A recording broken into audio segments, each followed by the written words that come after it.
চলো সব রেডি।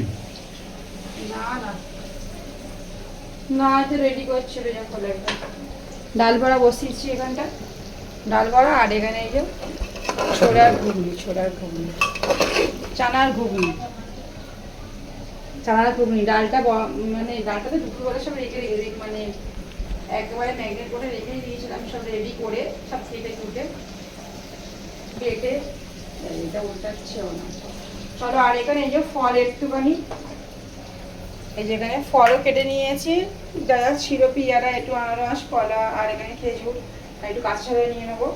তো আজকে আমার একটা রোজা হলো প্রথম, আমি কিন্তু দুটো রোজা রাখবো। তো হয়ে গেলে একটু শরবত বানাবো। রোজা রেখে শরবত না খেলে একদম ভালো লাগে না, ভালো রোজা দেখে না শরবত না খেলে একদম ভালো লাগে না। যেন সব রেডি করে নিয়েছি, দেখো এখন কটা বাজে, এখন বাজে মানে 6:10-15। আজ আমার দেরি আছে অনেক, দেরি রান্না করি চাই। আর কারা কারা রোজা রেখেছিল মানে কমেন্টে জানিয়ে যে কারা কারা রোজা আছো। আমি দুটো রাখবো আজকের আর মহরমের দিন। কালকে হচ্ছে মহরম, আজকে হচ্ছে মহরমের 9 মানে 9 তারিখ, মহরমের 9 তারিখ, আর কালকে 10 তারিখ। 9 তারিখ আর 10 তারিখ রোজা। তো চলো পরে দেখা হচ্ছে।